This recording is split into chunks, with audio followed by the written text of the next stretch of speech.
Deep in the vastness of space, humanity thought we were alone. That assumption shattered on a quiet Tuesday morning when thousands of massive warships appeared at the edge of our solar system. Their metallic hulls gleamed like polished obsidian, stretching for miles across the inky void. Earth's most powerful telescopes captured images that made even hardened military commanders pause. Each vessel bristled with weapon systems beyond our comprehension. I still remember exactly where I was when the emergency broadcast cut through every television, radio, and phone on the planet. As the United Nations Secretary of Defense, I had mere minutes to process the situation before being whisked away to our underground command center. The aliens' message was brief and coldly efficient. Earth would submit to immediate integration into their galactic empire or face complete annihilation. They gave us 48 hours to respond. 48 hours to decide the fate of 8 billion souls. The emergency council chamber hummed with tension as world leaders argued over vid screens, their faces pale with worry. Some pushed for immediate surrender, hoping to preserve what we could of human civilization. Others demanded we fight, even if it meant going down in flames. But there was something the Galactic Empire hadn't counted on. In all their centuries of expanding across the stars, conquering primitive worlds, and absorbing them into their vast empire, they'd never encountered a species quite like us. Humanity had spent its entire existence overcoming impossible odds. We'd survived ice ages, plagues, and our own destructive nature. We looked into the abyss of nuclear war and pulled back. We united to face climate disaster and emerged stronger. As I stood before the council, my voice steady despite my racing heart, I shared what our intelligence agencies had discovered. The Empire's ships, while immense and powerful, showed signs of structural weaknesses our scientists had identified. Their communication patterns revealed rigid hierarchies that could be disrupted. Most importantly, we detected evidence that other conquered species within their empire were waiting for an opportunity to rebel. We don't need to defeat them, I told the assembled leaders, my words echoing through the chamber. We just need to show them that conquering Earth will cost more than it's worth. A plan began to take shape, one that would require every nation to work together in ways we never had before. We had spent decades preparing for extraterrestrial contact, and while this wasn't the peaceful exchange we hoped for, those preparations weren't in vain. The next morning, I stood before the global broadcast system, ready to deliver humanity's response to the Empire. Behind me, our own fleets were mobilizing, not just military forces, but a demonstration of everything humanity had achieved. Swarms of advanced drones filled the skies, our own warships emerged from hidden bases beneath the oceans, and defense systems we kept secret from even our own people hummed to life. As I prepared to speak, knowing my words would be translated and transmitted across the vastness of space to the Empire's command ship, I felt the weight of human history on my shoulders. But I also felt something else, the unshakable determination that has driven our species from caves to the stars. The Empire thought they were dealing with just another primitive world to add to their collection. They were about to learn how wrong they were. What I said next would either mark the beginning of humanity's greatest test or the start of our final chapter. The choice we made in that moment would echo through the cosmos, showing the galaxy exactly what happens when you back humanity into a corner. Drawing a deep breath, I activated the global transmission system.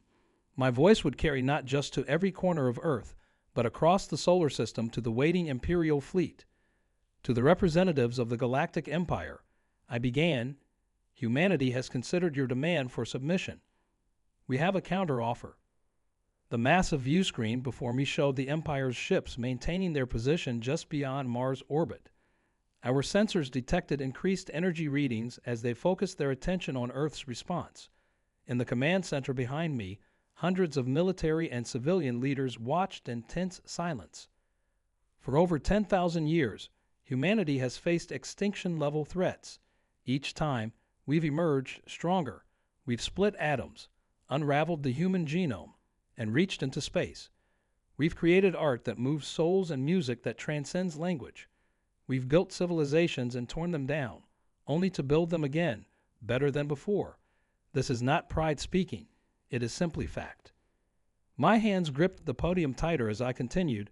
Our scientists have analyzed your fleet. Impressive as it is, we've detected fatal flaws in your ship's quantum shielding. Your communication systems are vulnerable to our cyber warfare capabilities. And most importantly, we've already made contact with 3 species in your empire who are, shall we say, eager for change. That last part was a calculated bluff, but our analysts were confident the empire had dealt with rebellions before. The sudden surge of energy readings from their ships suggested we'd struck a nerve. Behind me, our tactical officers reported increased chatter between Imperial vessels. Here is our offer. Leave our solar system. Acknowledge Earth's independence and our right to develop without interference. In return, we will not share our shield-penetrating technology with your dissatisfied subjects. We will not expand beyond our solar system without first establishing diplomatic relations, and we will consider future peaceful cultural and technological exchange. The chamber fell silent as we waited. On screens around the world, billions watched with bated breath. Our orbital defense platforms, hidden in plain sight as civilian satellites, remained powered down but ready. Beneath the oceans, our submarine fleets maintained absolute silence, their experimental quantum torpedoes primed. The response came after 3 tense minutes. A holographic figure materialized in the center of our command center. A tall, humanoid being with iridescent skin and eyes that seemed to hold galaxies within them. The Imperial commander's voice resonated with both power and surprise. "You are either very brave or very foolish," they said, their words automatically translated. "No species has ever dared to threaten the Empire with its own subjects' rebellion. Your weapons are primitive. Your ships are few. Yet you speak as equals." I stepped forward, meeting those cosmic eyes without flinching. "We speak as humans. Throughout our history, empires have fallen not to superior weapons, but to the indomitable spirit of those who refuse to kneel. You may indeed destroy us, but ask yourself, at what cost?" The commander's expression shifted subtly. Behind them, our sensors detected increased activity among the Imperial fleet. Were they preparing to attack, or considering our words? The next few moments would determine the fate of our species. That's when our deep space sensors detected something impossible. Hundreds of new signatures appearing behind the Imperial fleet. As alarms began blaring throughout the command center, I realized we just witnessed the beginning of something far bigger than Earth's defiance. The Imperial commander's hologram flickered as they spun around, clearly receiving urgent reports from their fleet. I could see the moment realization dawned in those galaxy-deep eyes. The new signatures weren't reinforcements.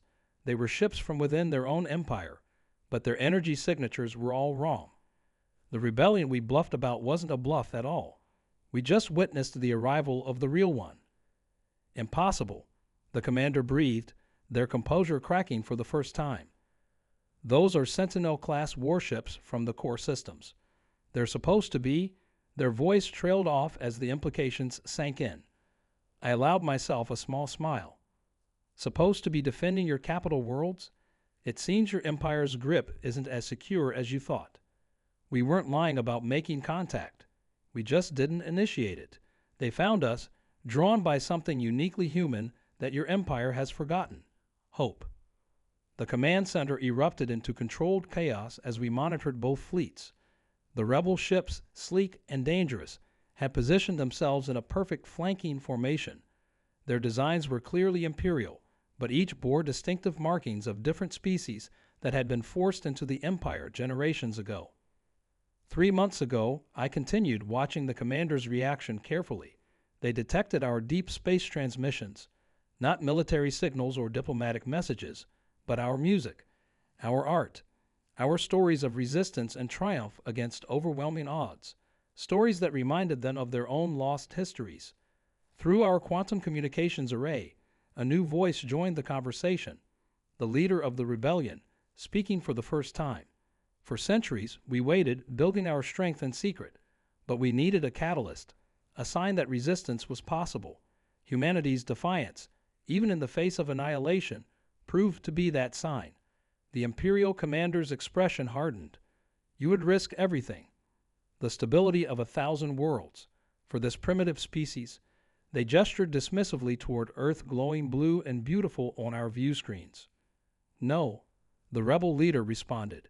"We risk everything because humanity reminded us that peace through subjugation isn't peace at all. It's just slavery with better marketing."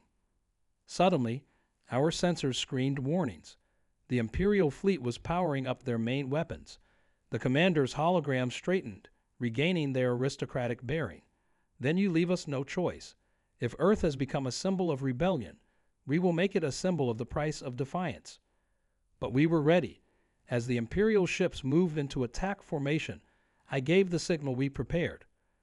Across Earth, hidden facilities hummed to life.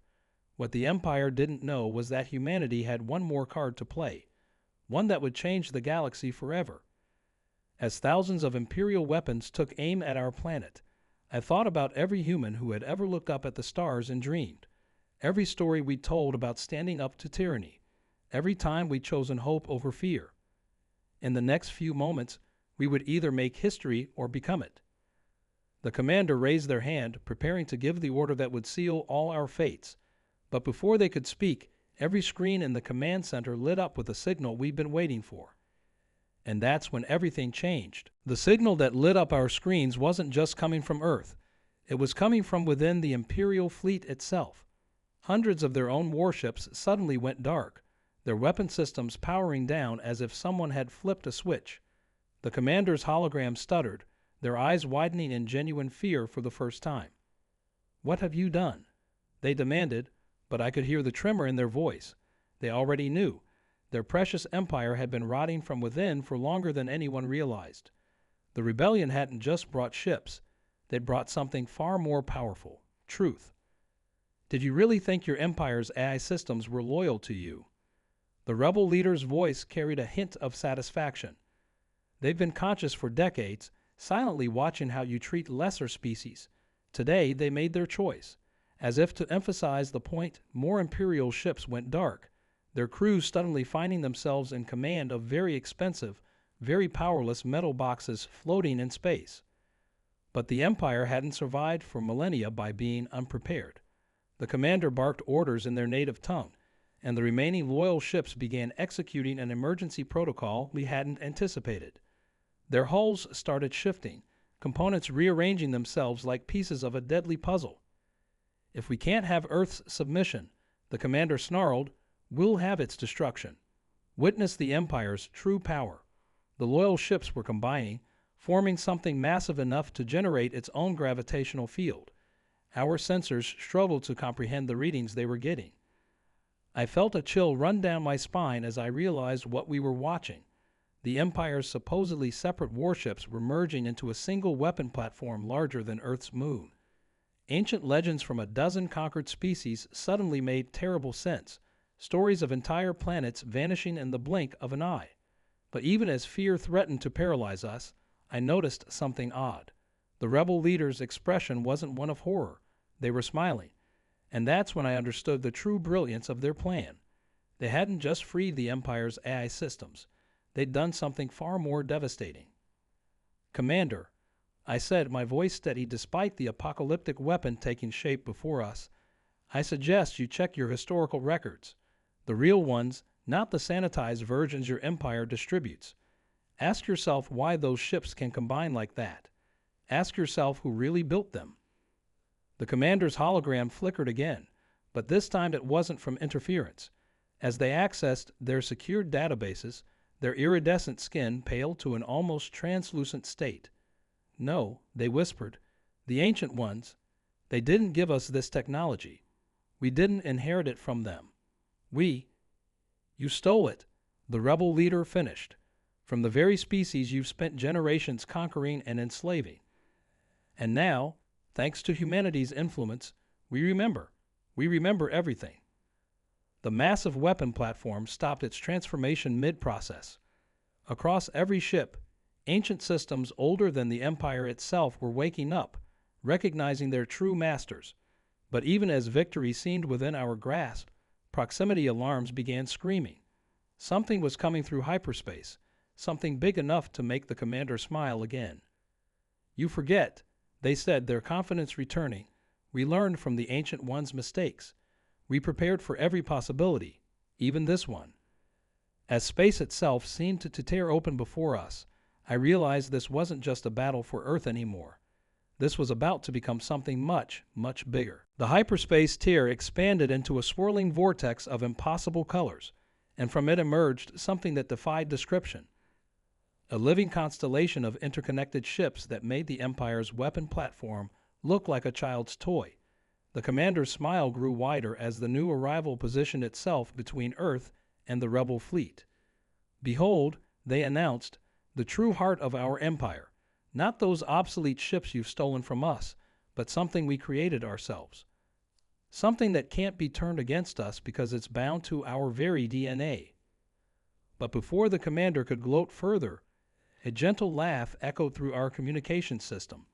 It came from an elderly woman seated in a wheelchair, who had been quietly observing from the corner of our command center. Dr. Sarah Chen, Earth's leading xenogeneticist, spoke with the calm confidence of someone who had already won. "You really should have studied human history more carefully," she said, moving forward, "particularly our understanding of genetic engineering. Did you think those diplomatic signals we've been broadcasting for the past year were just noise? Every transmission carried a specifically engineered virus, harmless to living beings, but devastating to your bio-linked neural networks." The commander's hologram flickered violently as understanding dawned. "You infected our systems. Impossible. Our genetic locks are unbreakable." "Unbreakable to any single species, yes," Dr. Chen agreed. "But humanity has something unique, genetic markers from multiple extinction-level events in our past. Our DNA tells the story of survival against impossible odds, of adaptation in the face of devastation. We didn't break your locks. We evolved right through them." As if on cue, the massive constellation ship shuddered. Its perfect symmetry began to falter as our virus, carried on seemingly harmless communication waves, rewrote the very code of its existence. The commander frantically tried to regain control, but they had made one fatal mistake. They had assumed that their technological superiority made them invincible. "You see, Commander," I added, "while you were watching our military preparations, counting our ships and weapons, you missed what makes humanity truly dangerous. We don't just fight with weapons. We fight with ideas, with innovation, with the accumulated wisdom of every challenge we've ever faced." The rebel fleet, recognizing their moment, began moving into position. The Empire's supposedly unstoppable weapon platform, still frozen mid-transformation, now hung lifeless in space. But even as victory seemed certain, proximity sensors blared once again. This time, however, the signals were coming from beneath us. From Earth's oceans emerged massive structures that had lain dormant since long before human civilization. The Ancient Ones hadn't just visited Earth. They had chosen it as their final sanctuary, hiding their most powerful technologies under our seas, protecting them with guardians who had disguised themselves as Earth's myths and legends. The commander's hologram stared in disbelief as these primordial sentinels rose to join us. "You don't even know what you've awakened," they whispered.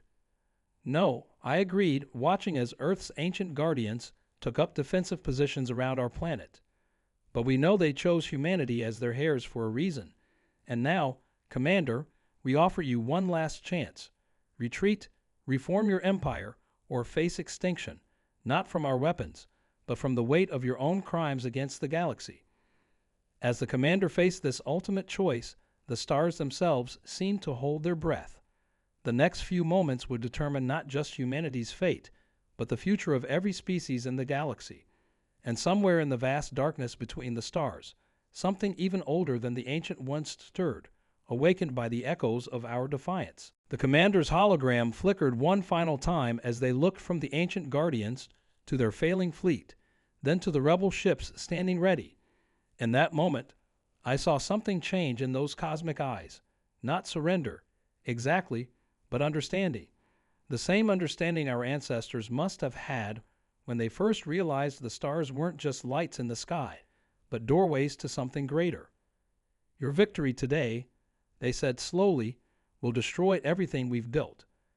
Centuries of order and progress, all undone because of one primitive world that refused to know its place. but there was uncertainty in their voice now, as if they were trying to convince themselves more than us. "No," I replied, "not destroyed. Transformed. Every empire in human history fell when it chose control over cooperation, but every fall led to something new, something better. Your empire can either evolve or become another cautionary tale. The choice has always been yours. The ancient guardians, those massive structures risen from Earth's oceans, began emitting signals and frequencies we'd never detected before. The rebel leaders' expression shifted to one of awe. They're sharing their knowledge, they explained. Not just technology, but history. The true history of our galaxy, of all our peoples. The ancient ones didn't disappear. They merged with their creations, becoming the very guardians we see before us."